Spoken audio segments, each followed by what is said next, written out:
Dios tuvo un propósito con la nación de Israel, llamó a Abraham, formaron las 12 tribus, etcétera, etcétera, para que la nación de Israel propagara a través del mundo los principios morales, los principios civiles, los principios de la limpieza, los principios éticos y morales de Dios, porque el mundo era completamente politeísta. Entonces, Israel fue usado tremendamente por Dios en cuanto a esto. La iglesia es otra entidad completamente diferente que no existía en el Antiguo Testamento. La iglesia es el cuerpo de Cristo.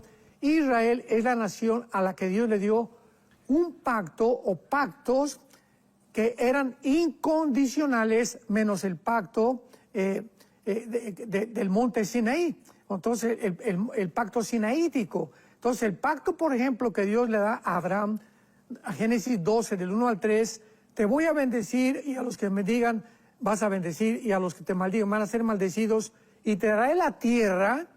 Aquí es importante, y esta es la confusión, de confundir las promesas de Israel con las promesas de la iglesia, y algunos han llegado al extremo ya de decir que ya esto es una barbaridad, que la iglesia ha suplantado a Israel. Veamos claramente algunas escrituras que nos van a explicar claramente lo que estamos desarrollando y lo que vamos a desarrollar a continuación. Por ejemplo, en Isaías 50, versículo 1, dice la Biblia, Isaías 50, versículo 1, así dijo Jehová, ¿qué es de la carta de repudio? La palabra repudio es divorcio, tanto en el hebreo como en el griego. ¿Qué es la carta de divorcio de vuestra madre? Está hablando de Israel, con la cual yo la repudié. O sea, Dios está diciendo en Isaías 50, versículo 1, que Dios está divorciado así de una forma agresiva de Israel. O sea, ya no voy a tratar con ustedes, ¿verdad? El pacto ustedes lo rompieron y al romper un pacto, yo ya no tengo por qué meterme, pero voy a demostrarles que a pesar que los he rechazado y a pesar que ahorita Dios considera como a Israel repudiado, no ha acabado con él. Porque la fidelidad de Dios se muestra precisamente en que Él va a mantener su pacto, aunque Israel pecó y lo abandonó, lo crucificaron en el nombre de Israel, etcétera, etcétera. Dios no olvida sus pactos. Y dice a continuación el capítulo 54 de Isaías, versículos del 5 al 8. Todos estos versículos y pasajes es importante que tú, que te gusta el estudio de la Biblia, los apuntes para que puedas defender tu fe y poder explicarle a la gente que está muy confundida qué es el puesto, cuál es la posición de Dios en Israel y Israel en la Biblia. Dice Isaías 54, del 5 al 8. Porque marido es tu hacedor, le está diciendo Dios a Israel. Yo soy tu esposo, tu marido. En el Nuevo Testamento, la iglesia es la novia de Cristo. Y aquí hay una grandísima diferencia. Israel fue la esposa, se casó Dios a través del pacto con Israel, dicho de una forma alegórica, desde luego, ¿verdad? Espiritualmente hablando. Y nosotros somos también, de una forma simbólica, la novia de Cristo. Entonces hay una diferencia grandísima.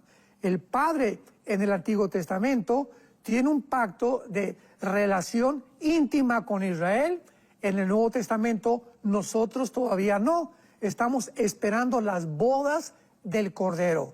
Ahí partiendo de este punto ya nos damos cuenta el propósito completamente diferente de Dios para Israel y de Dios para la iglesia. Dice a continuación, tu marido es tu hacedor, Jehová de los ejércitos es su nombre y redentor.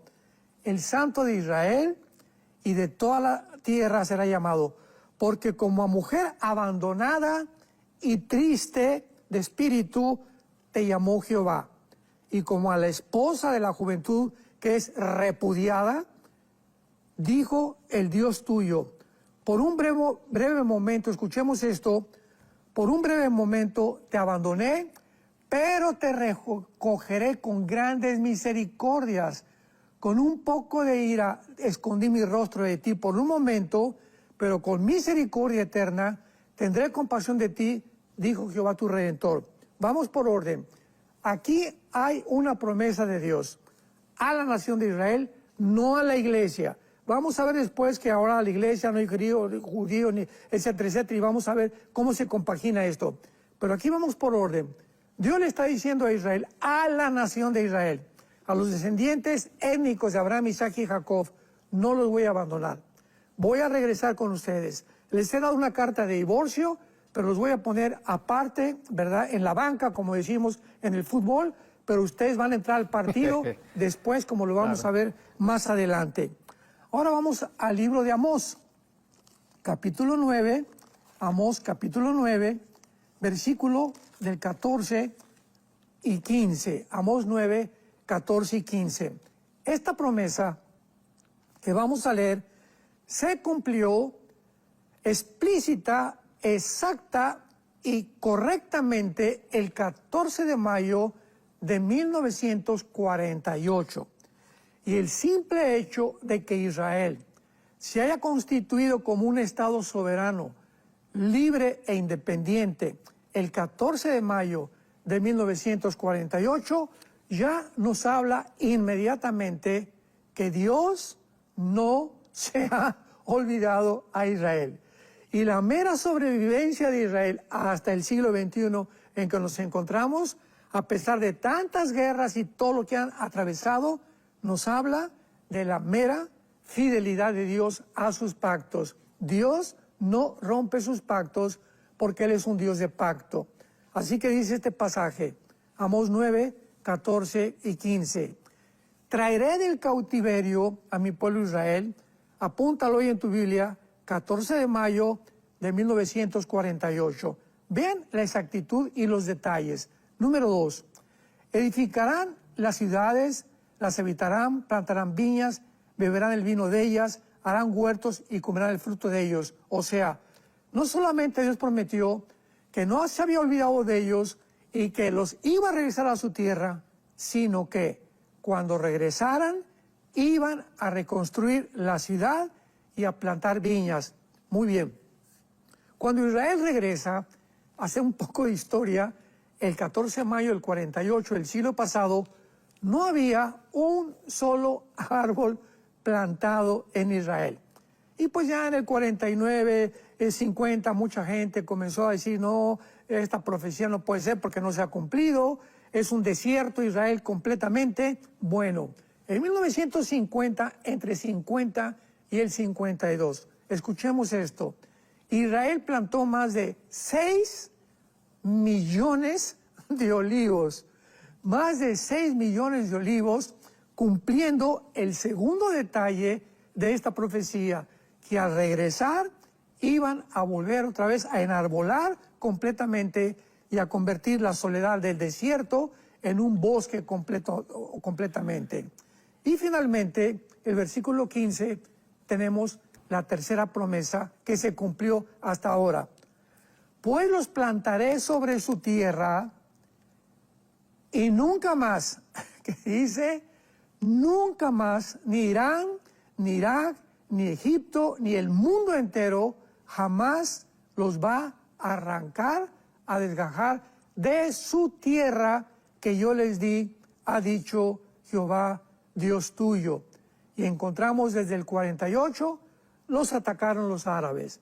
Milagrosamente los judíos sobrevivieron al otro día, que duró unas semanas, la primera guerra de invasión contra su tierra.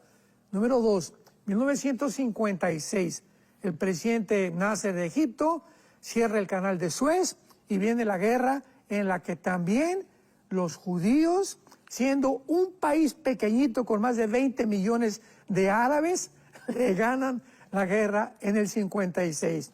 La guerra de 1967, la guerra de los 6 días, del 1 al 6 de junio de 1967. Los atacan 5 naciones árabes y en menos de 4 días, la aviación de Israel, que siempre se ha destacado como los mejores pilotos del mundo, destruyen todos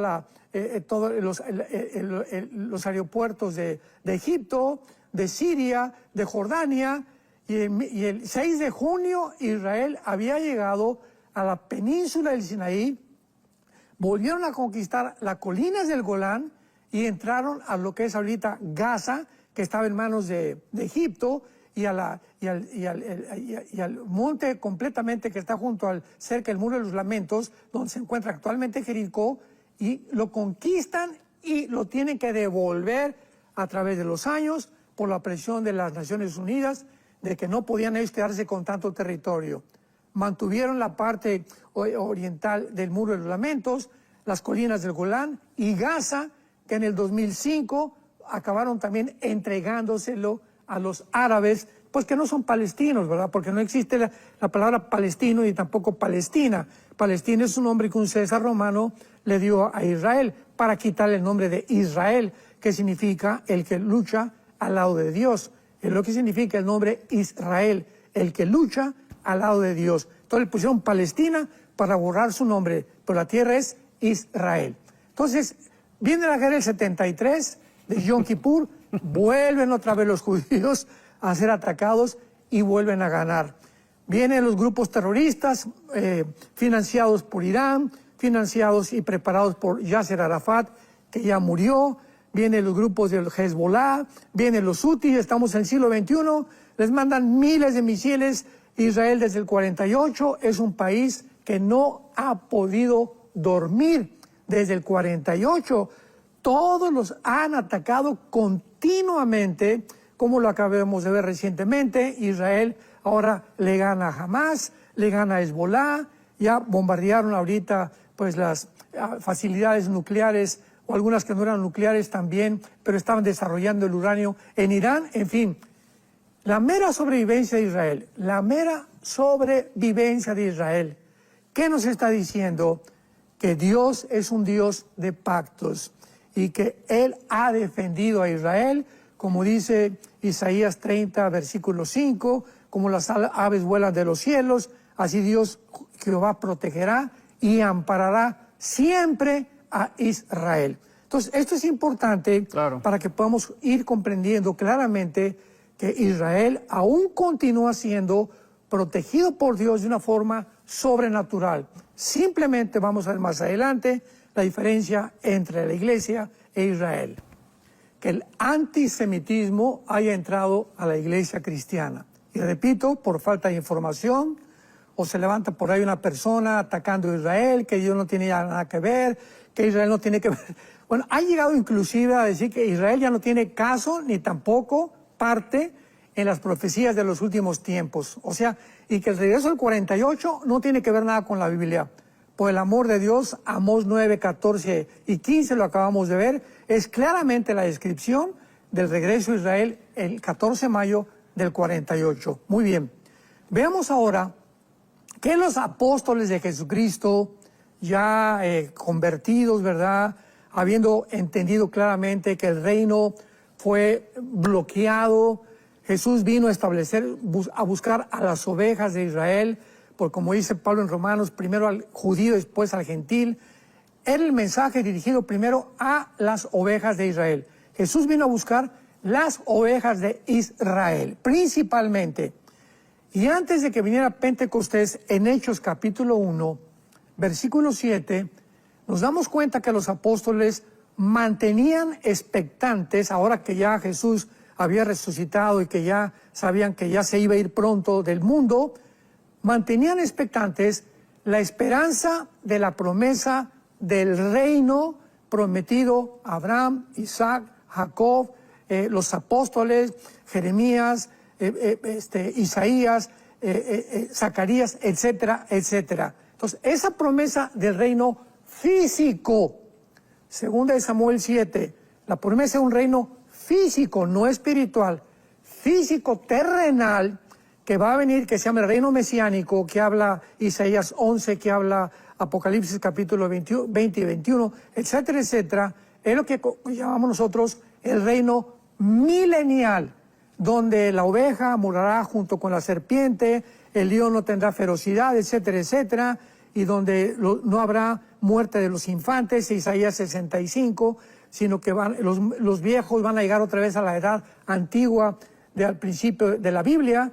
Entonces, este reino físico terrenal que Dios prometió a los judíos, los discípulos le hicieron estas últimas preguntas a Jesucristo en Hechos 1, versículo 7 y versículo 8.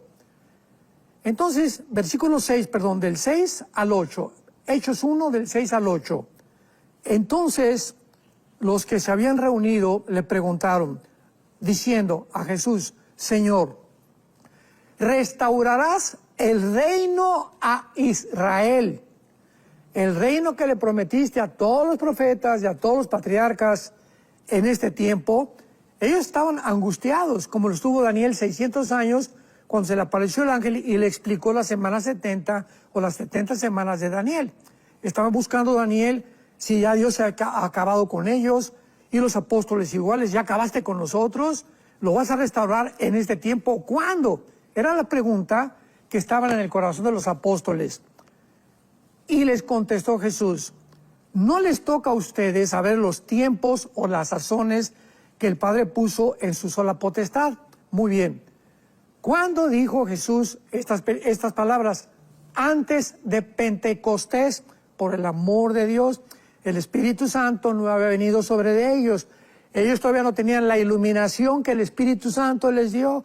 Pablo no había escrito ninguna de sus cartas tampoco. Es importantísimo ubicarnos cuando las palabras se dijeron, con qué propósito y a quiénes se dijeron, para trazar bien la exégesis de la palabra de Dios. No les toca a ustedes saber los tiempos y las sazones que el Padre puso en sola potestad, pero más adelante a los tesalonicenses, Pablo les escribió, ustedes saben los tiempos y las sazones, no tienen necesidad de que yo se los diga, porque hay personas que han usado esto para decir, es que no sabemos los tiempos.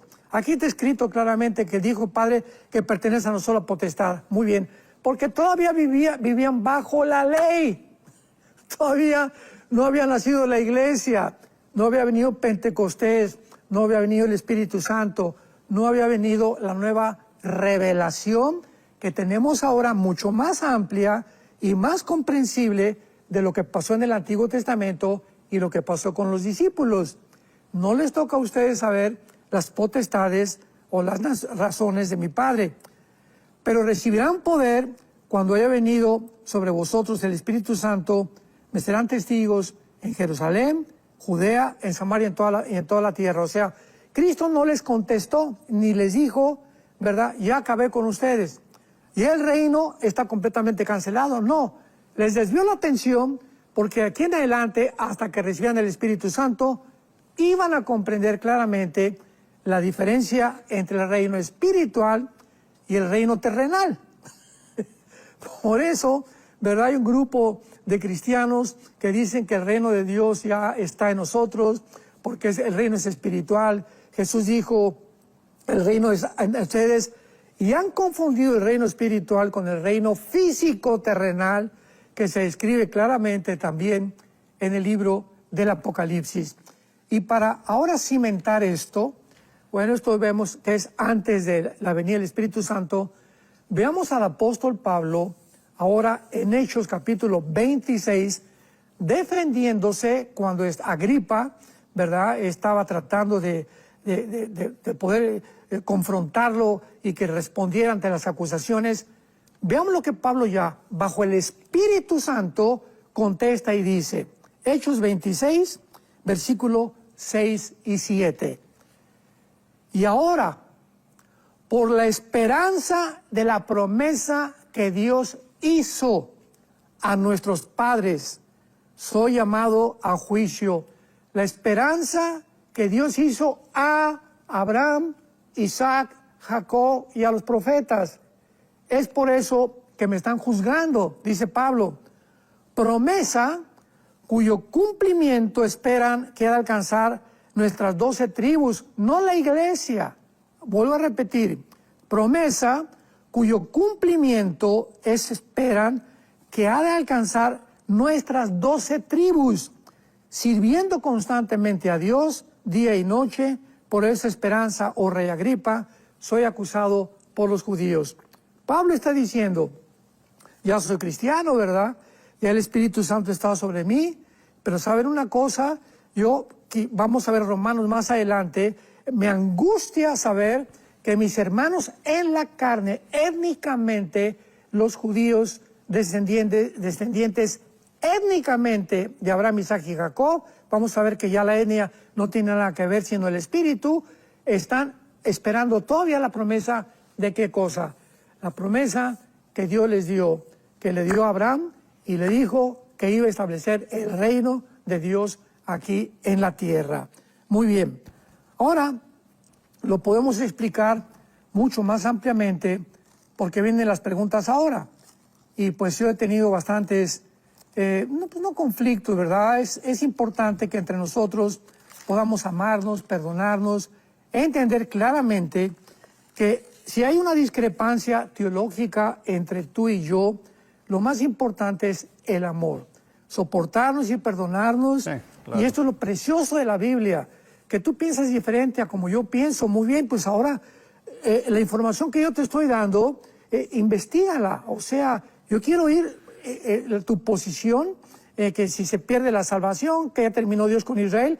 Quiero ver tus bases bíblicas. Yo te doy las mías, quiero escuchar las tuyas, para que podamos realmente edificarnos mutuamente y no pelearnos. No es cuestión de ver quién gana y quién tiene la razón, ni de criticarnos, ni tampoco llamarnos, como por ahí nos dijeron, que ahora somos nosotros como los testigos de Jehová y como los adventistas, ¿verdad? Que porque ahora ya creemos que Israel ya es otra vida regresó y porque tenemos que defender a Israel, etcétera, etcétera. Y nos han calificado, ¿verdad? Han lapidado, han mutilado el cuerpo de Cristo. Esto es lo más triste de todo. Pero veamos ahora claramente y vamos a contestar la pregunta que muchos discuten. Bueno, pues es que ahora ya no hay dos pueblos. Estoy de acuerdo contigo. Ya no hay dos pueblos. En el Antiguo Testamento, Israel era el pueblo de Dios. El pueblo de Dios está banqueado, está hecho a un lado, pero no totalmente, sino temporalmente, como lo vamos a ver. Ahora el pueblo de Dios, estoy de acuerdo, ya no hay judío, no hay griego, no hay gentil, ahora somos uno en Cristo y ya no hay judío delante de Dios étnicamente. Y los judíos que se han convertido a Jesús, a Yeshua, y han aceptado a Jesús como su Mesías, son el Israel de Dios en el Nuevo Testamento.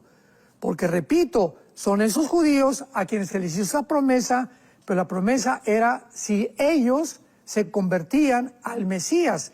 Porque un judío étnicamente que nace de papá, porque en la Biblia es importante esto.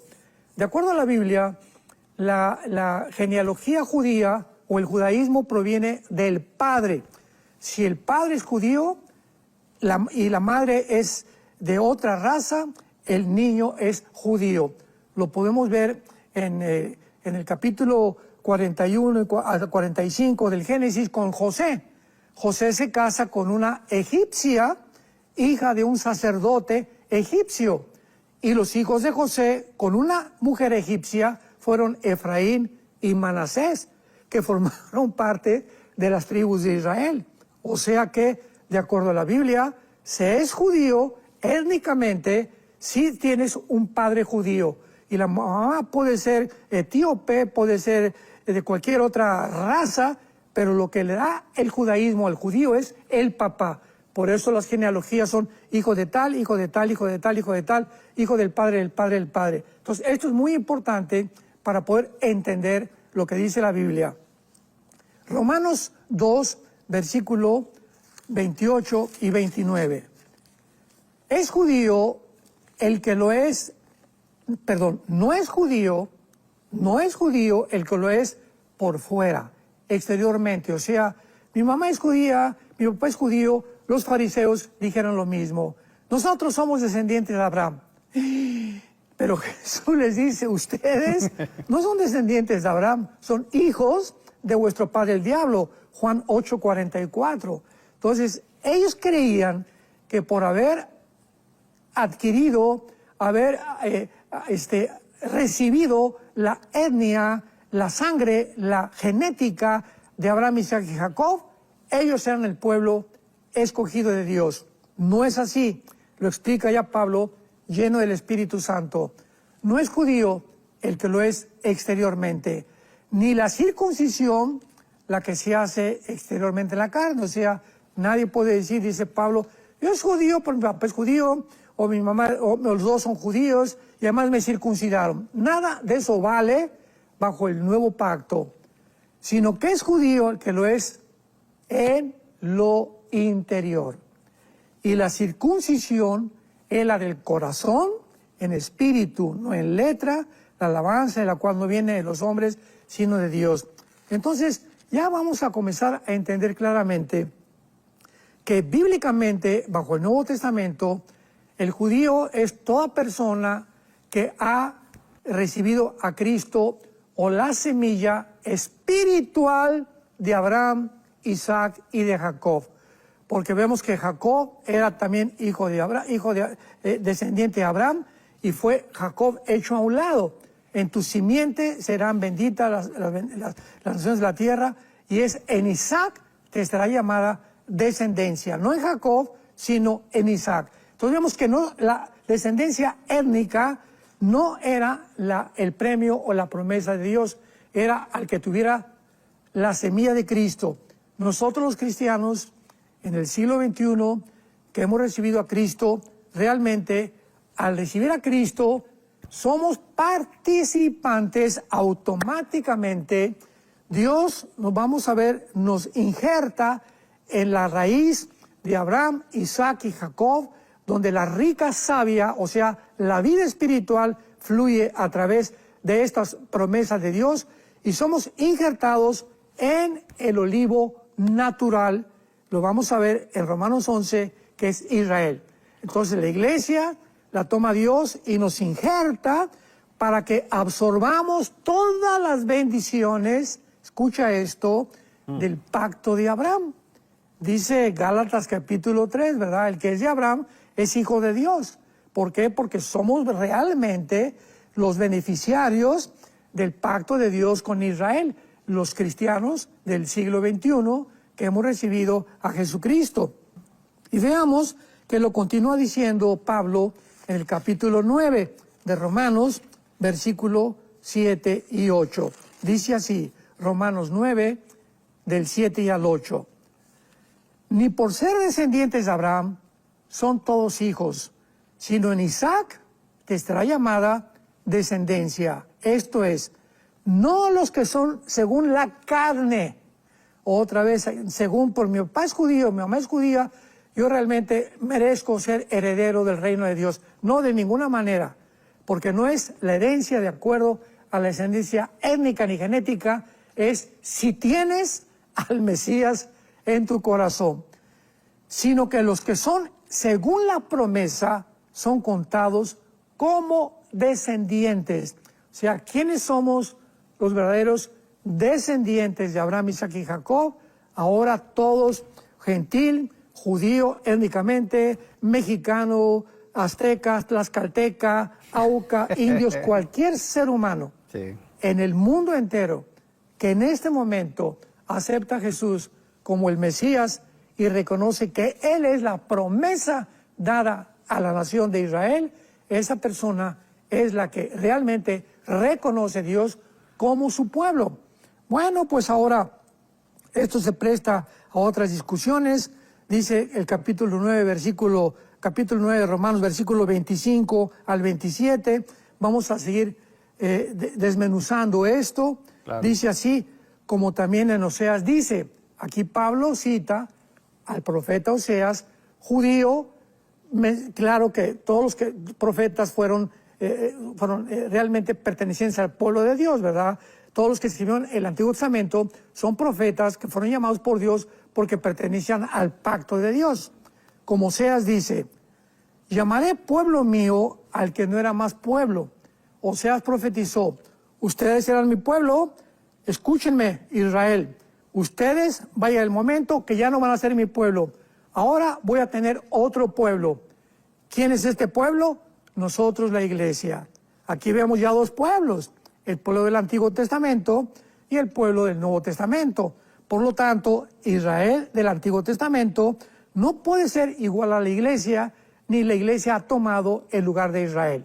Es la diferencia de los dos pueblos. Veamos lo que dice a continuación. Y a la no amada, amada, o sea, a los gentiles que nunca supuestamente Dios nos había amado, ahora somos el objeto del amor de Dios.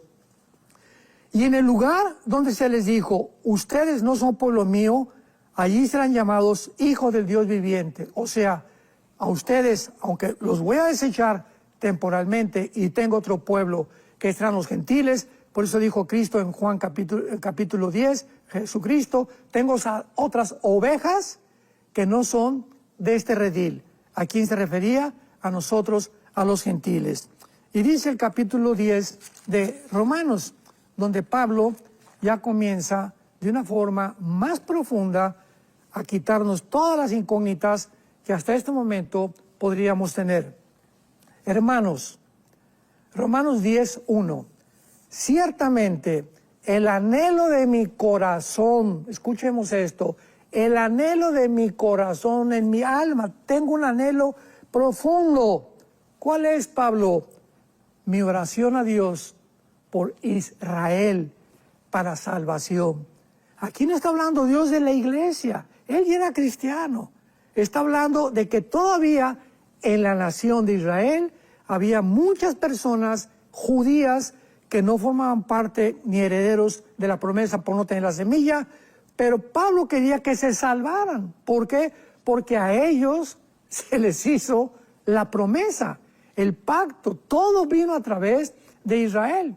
Cristo era judío, los apóstoles eran judíos, la primera iglesia fue judía, etcétera, etcétera. Entonces, esa nación tiene un valor que no se puede ni siquiera, no se puede valorizar la profundidad del amor de Dios todavía por la nación de Israel. Y vamos a ver ahorita quién es la nación de Israel, ¿verdad? Y luego dice a continuación el capítulo 11 de Romanos. Digo pues, ¿ha desechado Dios a su pueblo? ¿A qué pueblo está hablando? Qué clara es la Biblia, ¿verdad? ¿Ha desechado Dios a su pueblo? Oiga, nosotros somos el pueblo de Dios. ¿Está hablando de la iglesia? No, no está hablando de la iglesia. Está hablando Dios todavía. La iglesia estaba en pañales cuando Pablo escribió esto. Está hablando de su pueblo. Pablo considera todavía que hay un pueblo en Israel que le pertenece a Dios. ¿Los ha desechado? En ninguna manera. Porque yo mismo soy israelita, o sea, yo soy judío, dice Pablo, de la descendencia de Abraham, de la tribu de Benjamín. No ha desechado Dios a su pueblo, al cual desde antes conoció. ¿O no sabes qué dice Elías de la Escritura, cómo invoca Dios contra Israel, diciendo, etcétera, etcétera? Versículos 11 y 12 de Romanos 11. Romanos 11, 11 y 12. Continúa Pablo. Digo pues, han tropezado los de Israel. O sea, ha hecho Dios a un lado de Israel para que cayesen en ninguna manera. Pero por la transgresión de ellos vino la salvación a nosotros, para que nosotros los provoquemos a celos ahora. Y si su transgresión, su rechazo, la rebelión del pueblo de Dios del Antiguo Testamento es la riqueza del mundo y su defección, la riqueza de los gentiles, cuanto más su plena restauración. Más clara la Biblia, santos de Dios, no puede ser. Dios está hablando, si aun cuando Dios los desechó y los olvidó y pecaron y todo, pero como Él es un Dios de pacto, si Él los ha hecho a un lado, ¿cuánto más grande será cuando Israel, Apocalipsis 1, versículo 7, reconozcan al que traspasaron y hagan lamentación con Él? Zacarías 12, versículo 5 en adelante, derramaré mi espíritu sobre Israel y expiaré todas sus iniquidades, cumpliendo la promesa de la semana 70 de Daniel. Porque dicen que la semana 70 de Daniel ya pasó, que esas promesas ya se cumplieron y que Cristo las cumplió, etcétera, etcétera, bla, bla, bla, bla, bla. Sin embargo, ¿verdad? La expiación no ha venido para Israel, no ha puesto Dios la prevaricación para siempre, la justicia perdurable no la tenemos tampoco, ni tampoco se ha sellado la profecía, ni tampoco se ha sellado todo lo que Dios ha escrito, ni tampoco se ha ungido al Santo de los Santos, que es el templo. Nada de eso ha sucedido. El templo fue destruido en el año 70 después de Cristo. ¿Cómo pueden decir que la profecía 70 de Daniel ya desapareció y que forma parte del pasado? Es impresionante cuando no ponemos precepto sobre precepto y línea sobre línea, que hagamos una melcocha y una confusión tremenda entre Israel y entre la iglesia. Ajá. Entonces, vemos no solamente eso, sino que vemos también el versículo 14 y 15 de Romanos 11. Romanos 11, 14 y 15. Porque si en alguna manera puedo provocar a celos a los de mi sangre, o sea, ¿quiénes son los de la sangre? No es la iglesia de Pablo, son los étnicamente judíos que todavía no conocían a Cristo como Pablo lo conoció. Si yo los puedo provocar a celos y hacer salvos a algunos de ellos, porque si su exclusión es la reconciliación del mundo, ¿qué será su admisión? Otra vez Pablo dice, van a ser restaurados, van a volver a ser admitidos sin vida entre los muertos. ¿Cómo pueden atreverse a decir que Dios acabó ya con Israel? Cuando la Biblia nos muestra de una forma tan clara. Versículo 17. Pues si alguna de las ramas fueron desgastadas, algunas, o sea, no todos los que descienden de Abraham, Isaac y Jacob genéticamente fueron rechazados. Los que aceptaron al Mesías permanecen con las promesas de Abraham, Isaac y Jacob, como somos nosotros.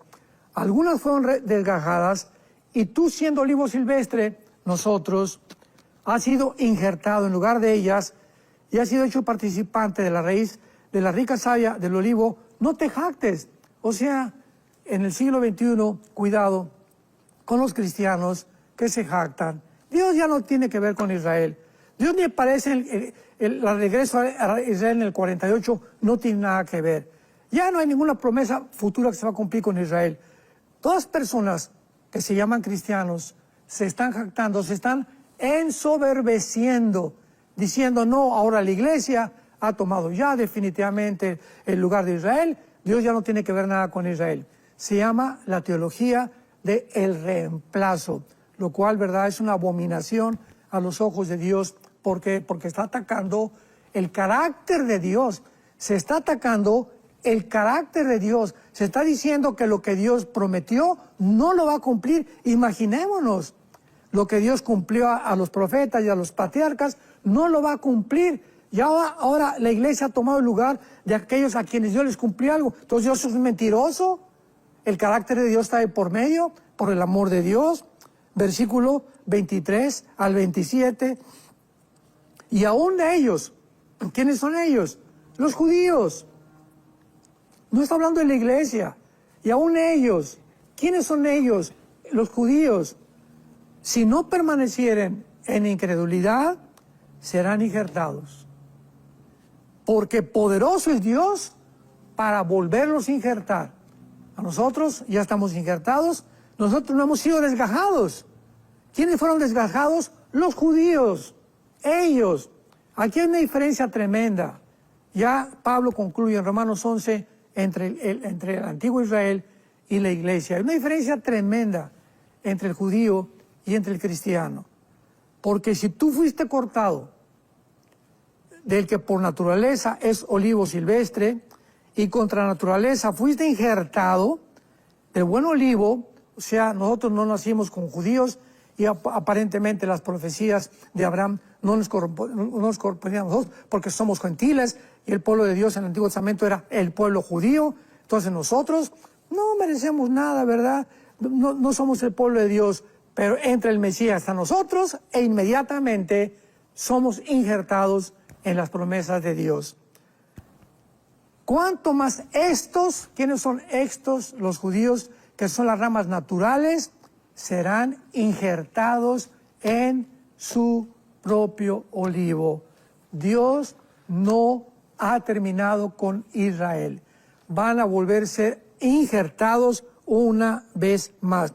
Versículo 31, y también estos ahora han sido desobedientes, está hablando de los judíos, para que por la misericordia concedida a nosotros, ellos también alcancen misericordia.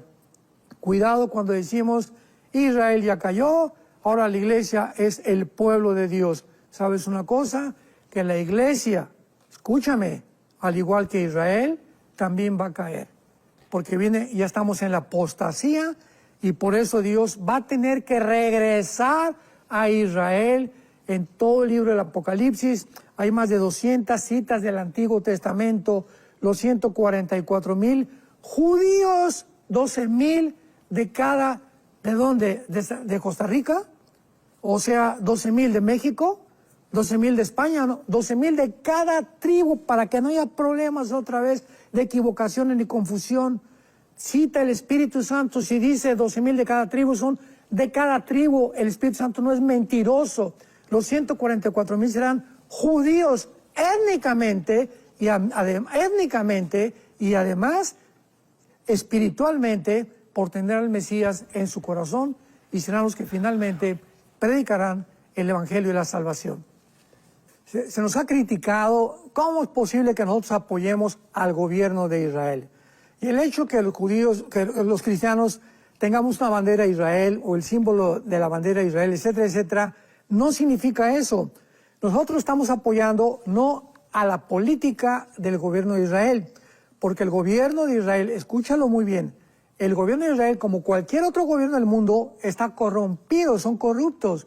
La misma prensa de Israel está en contra de que Dios cumpla sus promesas con el pueblo de Israel. Eso es increíble. George Soros, uno de los más hombres multimillonarios de la historia, es judío y está en contra de su propia nación. O sea, no hay nacionalismo, no hay patriotismo, no hay nada. Entonces, apoyar el derecho a existir de Israel no significa que estamos apoyando cada política del gobierno de Israel. Entonces, estamos apoyando, todos los cristianos tenemos que apoyar el derecho de la existencia de un pueblo. Irán no quiere que Israel exista, pues no vamos a apoyar a Irán, ¿verdad? Al gobierno, porque el pueblo iraní es precioso. Hay miles, tal vez millones de cristianos en Irán. Estamos en contra de los gobiernos. Apoyamos al pueblo de Venezuela, pues precioso, a los cubanos, a los brasileños, a los colombianos, pero los gobiernos hay que descartarlos y hacerlos a un lado. No confundamos la gimnasia con la magnesia, por favor. Entonces, cuando decimos que apoyamos a Israel, estamos apoyando su derecho que tiene cualquier pueblo para existir. Y ellos están con un mundo que los rodea que no quieren que existan. Entonces, esto es lo que apoyamos. Apoyamos el derecho de los que viven en Gaza o los palestinos árabes de que existan y que sean libres de la opresión, no de Israel, sino del grupo terrorista Hamas que los ha oprimido. Estamos en contra, ¿verdad?, que los Hutis hayan tomado Yemen. Estamos en contra que Hezbollah haya tomado el gobierno del Líbano, y no estamos apoyando las políticas, estamos apoyando al pueblo que está sufriendo las consecuencias. Entonces, esto es muy importante que nosotros lo comprendamos. No, ustedes apoyan a Israel, y Israel hizo esto y el otro. No estamos apoyando eso, estamos apoyando el derecho que tiene Israel de existir como cualquier pueblo de la tierra. Romanos 11:25, porque no quiero, hermanos, dice Pablo, nos está hablando a los cristianos, que ignoren este misterio. Hay un misterio en el que Dios los tiene guardados y los va a volver a sacar. Hay un misterio ahí, para que no sean arrogantes, como muchos cristianos. Ya, Dios no tiene que ver con Israel. No, cuidado con esa arrogancia, es la que nos está previniendo Pablo. Para que no seamos arrogantes en cuanto a ustedes mismos, que ha acontecido a Israel.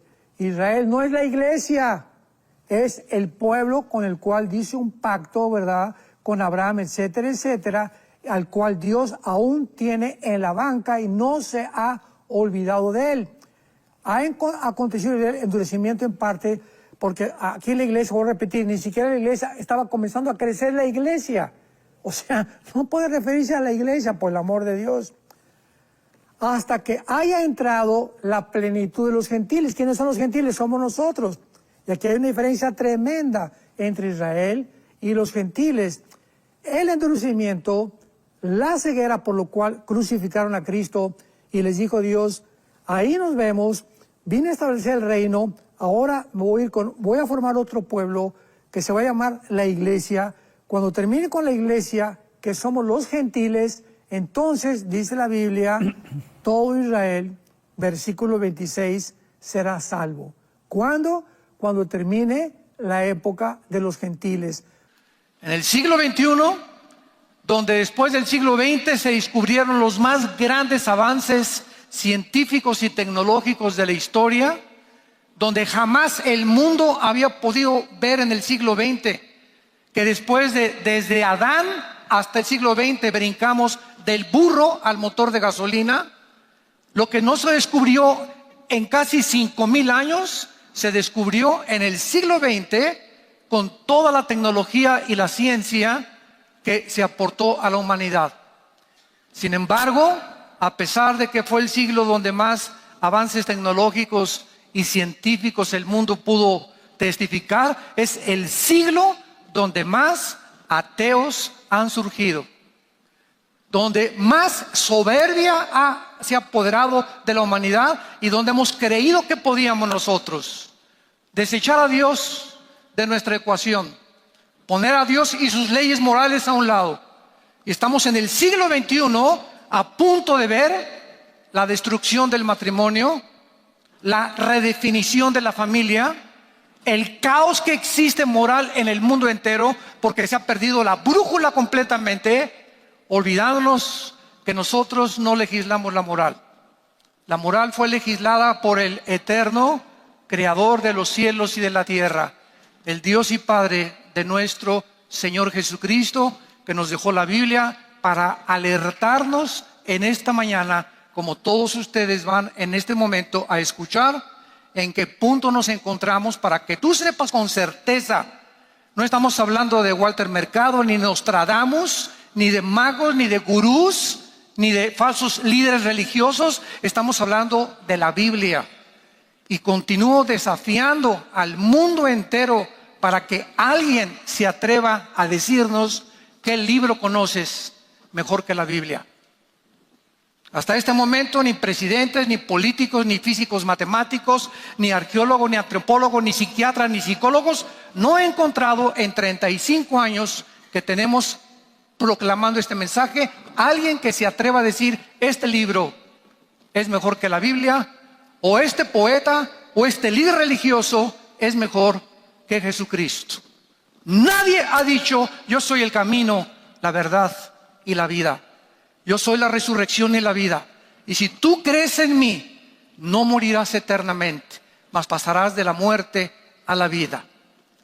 No cabe duda que nos encontramos en lo que la Biblia muestra en Mateo capítulo 24, cuando se acercaron los discípulos a preguntarle a Jesús qué señales hace 2000 años Él nos podría dar para que supiéramos que nos encontramos en los tiempos finales.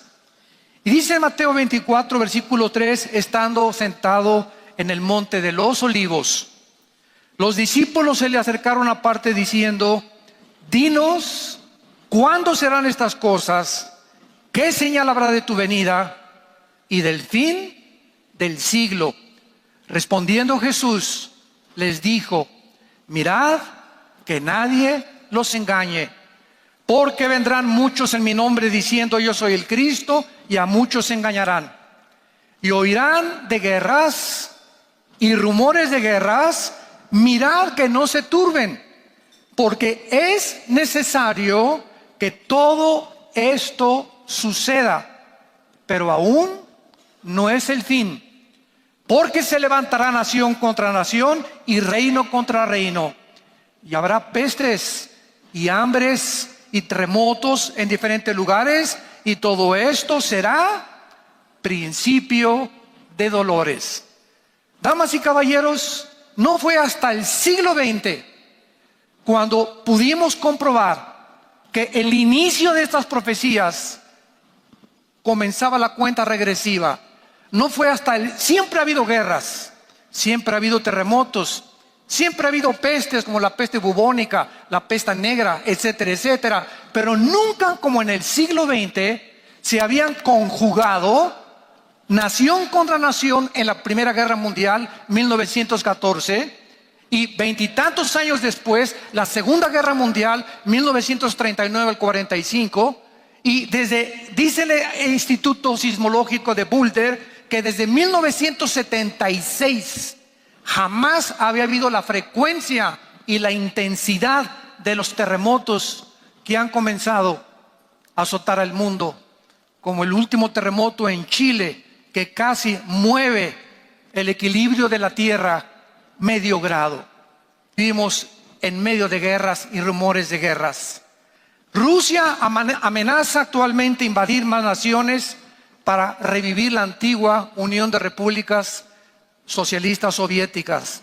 La China está tratando de dominar todo el mar enfrente del Japón para apoderarse de las islas que no son de ellos, pero que quieren, con la fuerza que tienen, tratar de dominar el mar enfrente de Japón. Tailandia, Indonesia, Filipinas, Corea del Norte ha sido gobernada por una familia de desequilibrados mentales, porque desde que estaban ahí los Jong han tratado de destruir la humanidad con la fabricación de bombas atómicas. Los musulmanes radicales de ISIS en el Medio Oriente se acaban de levantar hace algunos años con el propósito de revivir el califato. ¿Qué es el califato? Es la sucesión de Mahoma. Quieren otra vez revivir el Imperio Otomano, que durante casi 500 años estuvo controlando, hasta que en 1923 los ingleses llegaron y acabaron con el Imperio Otomano. Después vino la Segunda Guerra Mundial, como lo vamos a ver más adelante, pero ISIS, que pertenece a la rama de los sunis, porque los musulmanes están divididos en dos, los sunis y los chiitas, quieren establecer el gobierno de Mahoma. Y lo más sorprendente es lo siguiente: hace algunos meses yo me preguntaba, ¿cómo es posible que este grupo de terroristas, que ya no se pueden callarnos, es un grupo deshumanizado, donde ya han entrenado a los niños de 6 y 7 años a que ellos le corten la cabeza a los rehenes y jueguen fútbol con las cabezas, para que los niños crezcan desensibilizados, deshumanizados, como máquinas de matar y de destruir? Esto es el panorama que el Medio Oriente está adquiriendo ante nuestros ojos. Pues este grupo está tratando de borrar la frontera entre Siria e Irak, extender el califato para gobernar el Medio Oriente y apoderarse del 65% de las reservas petroleras que se encuentran en medio de 3 naciones, que son Arabia Saudita, Irak e Irán. El 65% del petróleo del mundo se encuentra debajo de estas 3 naciones. El único obstáculo que tienen es Arabia Saudita, que es una monarquía, y Jordania. Entonces quieren acabar con las monarquías que quedan para poder extender el califato y gobernar el mundo. Muy bien, al mismo tiempo vemos nosotros que Estados Unidos desde hace 8 años aproximadamente se ha comenzado a retirar del Medio Oriente, después de la guerra que hubo del Golfo Pérsico. Y ahora Rusia, aprovechando el vacío espiritual que existe e ideológico y político y económico en el Medio Oriente, está avanzando con China y con Irán para tratar de controlar el Medio Oriente con el pretexto de destruir a ISIS. Pero al mismo tiempo Rusia está apoyando a Siria, al presidente Bashar Assad, porque Rusia tiene en Siria una base naval con acceso al Mediterráneo, y es el único acceso que Rusia tiene para controlar el Mediterráneo. Todo este panorama geopolítico que estoy exponiendo en este momento es importante para asentar nuestras bases y tú puedas entender en qué posición está el mundo y no sigas solamente viendo ricas y famosas en la televisión. Porque el mundo está completamente ignorando y la gente está completamente desubicada y no les importa más que hacer dinero y la moral, pero no les interesa el mundo en que vivimos, como en los tiempos de Noé. Comen y beben, te acuestas, trabajas y te duermes.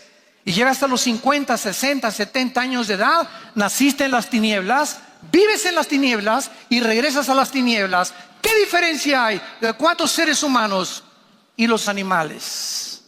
Ese es el ritmo y la rutina de los animales. Se levantan, comen, duermen, se levantan, comen, duermen.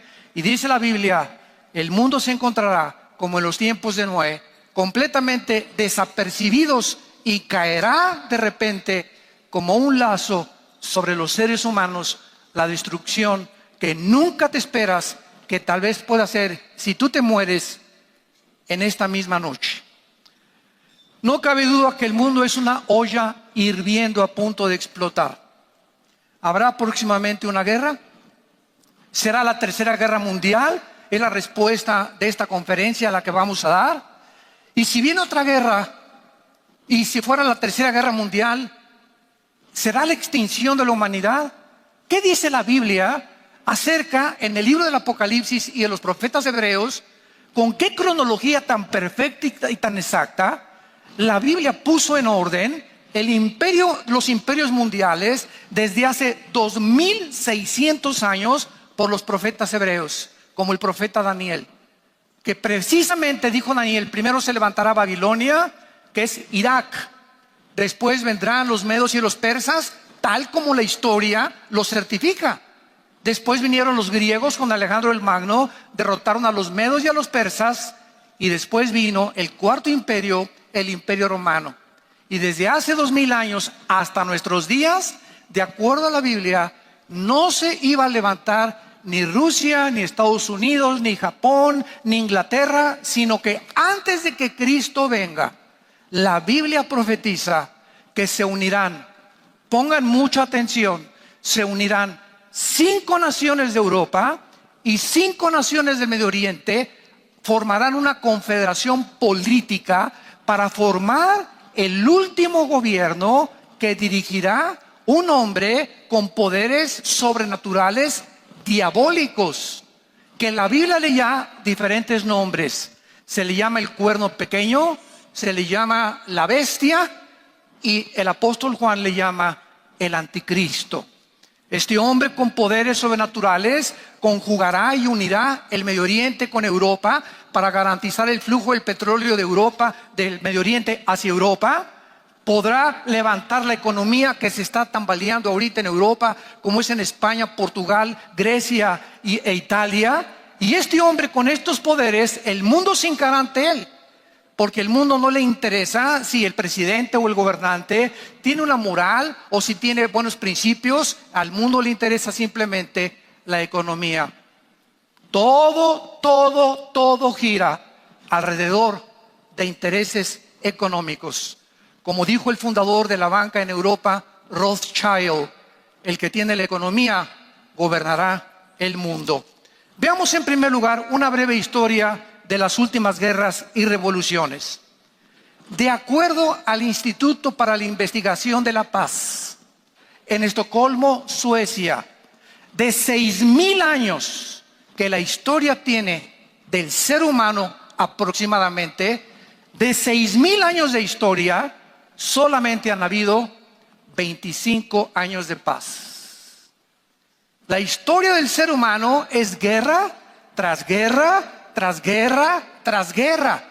Si fuéramos extraterrestres y viéramos el planeta Tierra desde arriba, podríamos preguntarnos: oye, la historia allá abajo de todos los seres humanos están el uno contra el otro. Están el uno contra el otro de hace 6000 años. No pueden vivir en paz, atacándose unos contra otros, hijos contra padres, padres contra hijos, esposos contra la esposa contra el esposo, el pueblo contra los gobernantes contra el pueblo, nación contra nación. ¿Qué le pasa al ser humano? Sociólogos, psicólogos, psiquiatras han tratado de dar una respuesta como el dramaturgo inglés William Shakespeare. Es que es el defecto trágico del ser humano. Sigmund Freud, el médico vienes, padre de la psicología, dijo: pues es problemas sexuales de la infancia y es el medio ambiente. Carlos Marx, pues es una lucha de clases la historia de la humanidad. Si el proletariado derriba a la burguesía, el proletariado puede arrebatarle a la burguesía y entonces poder repartir toda la riqueza y habrá equidad y justicia en las naciones. Todo el mundo ha tratado de poder dar una respuesta. ¿Por qué el ser humano se comporta como se ha comportado y se sigue comportando a pesar de nuestros descubrimientos y de nuestra inteligencia y lo que nosotros proclamamos? Estamos a punto de extinguirnos en el siglo XXI. Estamos rodeados actualmente de naciones que están a punto de entrar en guerra la una contra la otra, como lo vamos a demostrar. Estamos a punto de la extinción de la humanidad. ¿Qué le sucede al mundo? La respuesta está en la Biblia. La Biblia con una sola palabra nos dice el problema del ser humano. La Biblia le llama pecado. Pecado. ¿Qué es el pecado? Es una fuerza maligna con la que tú y yo nacimos. Es un poder malévolo dentro de nosotros que nos inclina a tomar un cigarro y aunque yo sepa que diga la cajetilla, este producto no sirve para la salud, y mi razón me diga, te estás destruyendo la lengua, la laringe, la tráquea, el esófago, los pulmones, los alveolos pulmonares, sigo fumando. ¿Por qué? El médico te dice, oye Pancho, el alcohol te está destruyendo el hígado, los pulmones, el estómago, pero sigues emborrachándote. ¿Por qué? Oye, el adulterio, te vas con una muchacha más joven y dejas a tu esposa y a tus hijos cuando la familia es el tesoro más grande que Dios nos ha dado. ¿Por qué hay tantos adulterios? ¿Y por qué tantas personas echan a perder su familia por una simple aventura? ¿Por qué? La respuesta es porque dentro de nosotros hay pasiones que son muy difíciles de controlar. Esta es la razón por la cual Dios tuvo que bajar al mundo hace 2000 años, damas y caballeros, para que en la persona del Hijo de Dios, el Señor Jesucristo, nos dijera, separados de mí, nada pueden hacer. Nos desconectamos hace miles de años de Dios, de la fuente de energía, y hemos nacido en pecado, una fuerza maligna, una infección en el alma que nos hace estar unos contra otros. Y hasta que el hombre se vuelve a Dios y regresa a la fuente, a lo origen del Creador, es cuando comienzas a hacer la paz con Él. Y hasta que no hagamos la paz con Dios, no podemos tener la paz unos con otros. Yo no puedo tener paz en mi matrimonio, ni gobernante contra gobernante, hasta que primero hagamos la paz con Dios.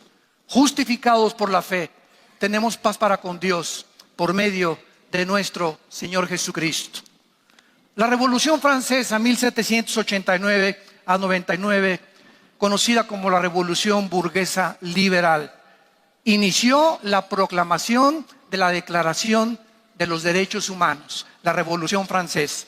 La Revolución Rusa, iniciada y dirigida por un hombre comunista llamado Lenin, provocó la dinastía, el derrumbe de la dinastía de los zares. Nicolás II, el último zar de Rusia, le preguntó a un misionero cristiano, por ejemplo, oye, dame una prueba de que Dios existe. Y el misionero le contestó con una sola palabra: Israel. Con Israel, el zar se quedó estupefacto y dijo, ¿cómo es posible que Israel sea la prueba de que Dios existe? Y el misionero le contestó, nunca ha existido ninguna civilización, ni tribu ni cultura que haya sobrevivido casi 2000 años para poder realmente testificar que los profetas que dijeron que regresarían a su tierra, algún día tenían que regresar, lo cual se cumplió el 14 de mayo de 1948. Vemos nosotros también la Primera Guerra Mundial, 1914.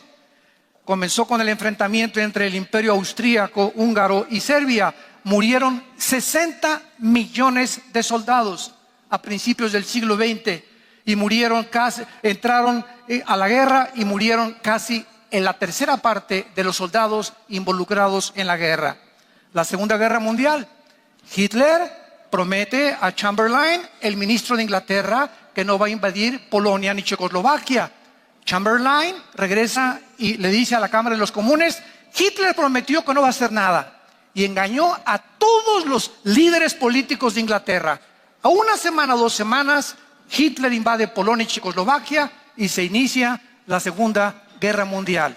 Los japoneses atacan a los americanos en Pearl Harbor, en Hawái, y entonces Estados Unidos se involucra en la guerra y entra también José Stalin de Rusia para apoyar a Inglaterra y Estados Unidos. En la Segunda Guerra Mundial se movilizaron 110 millones de soldados y murieron más de 45 millones de soldados. Acabó en 1945 la Segunda Guerra Mundial. Los vencedores, Estados Unidos de Norteamérica, se convierten en la supremacía política, económica y militar del mundo.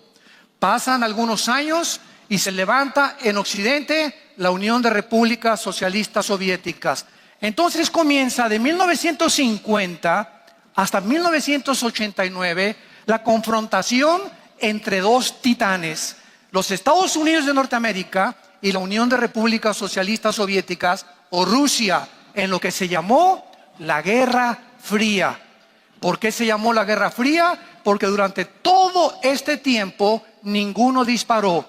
El tiempo más caliente de la Guerra Fría fue en la década de los 60, cuando Nikita Khrushchev pone misiles nucleares en Cuba amenazando a Estados Unidos. El presidente John Kennedy valientemente le da un ultimátum a Nikita Khrushchev.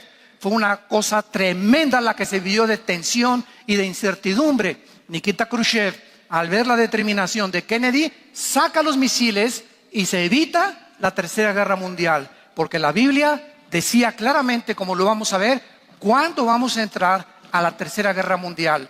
Entonces pasa todo este tiempo y en 1989 un hombre llamado Mikhail Gorbachev va al Vaticano a platicar con Juan Pablo II, con el Papa, y le dice a Juan Pablo II: Gorbachev, ¿me permite usar como podio el Vaticano para mandar un mensaje al mundo entero? Entonces el muro de Berlín, que dividía Alemania Oriental de Alemania Occidental, es derribado, y Mikhail Gorbachev dice lo siguiente: el comunismo como sistema e ideología fracasó.